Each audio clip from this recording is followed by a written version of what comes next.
So this is my Milwaukee 12-volt rocket light, and I thought I'd do a little review on it because I actually quite like it for a number of things. When it's all folded up, it's much smaller than the big M18, which I found looking at it online was too big. So you can see we're about a little over 30 inches when it's folded up, and easy to stand in a corner when it's folded up like that. What makes it really advantageous for me is it takes batteries, and it also has the 120 plug-in. You can plug your extension cord right in. I don't even have Milwaukee batteries. I bought this simply to use with the extension cord, but I think I am going to buy some batteries to use it with. So again, the M12 is a nice size. It's pretty well engineered. It's not as strong as the big one. However, just a couple of clips here, and it extends the legs down. Legs lock. And then the entire light lifts up. There's two detents.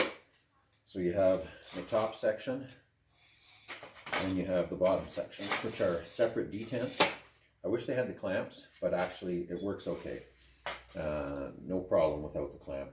Just would give it more variation to height to make it easier. The light on top rolls over and pivots. And I really like this light for working on wheels, bearings, brakes, especially I put it at the low height.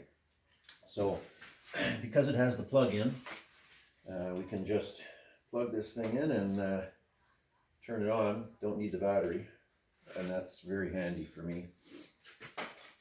So you'll see here we have, turn it on, we'll have pretty good light.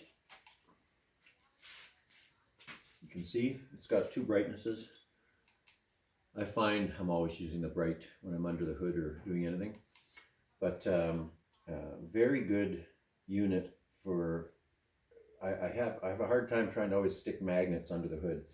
So when I'm working under the hood of the truck, this is quite handy because of the height I can get with it to shine down. I've got the light standing up here now in front of the truck. This is one of the configurations I use often. Again, getting light under the engine bay without having to try and stick a magnet to the top, which is difficult with all the insulation. So when I turn it on here, you can see it's really lighting things up well. And again, it's the height, especially for the truck, that it gives me to be able to light the engine bay. When I'm working on a vehicle, so much time, I have a small jack to lift the vehicle up, a quick jack, and when I use the quick jack, it's nice because I can at that perfect height I can also do this. So if I'm working on brakes, I put it down low like so. Don't need to hold the light, it's there. Usually offset it to one side and you have all the light you need for working on something without needing somebody to hold it. So I'm really happy with it. It's a good little light and fits a niche in the garage as an extra hand, a helping hand when you need it. That's the Milwaukee M12 rocket light.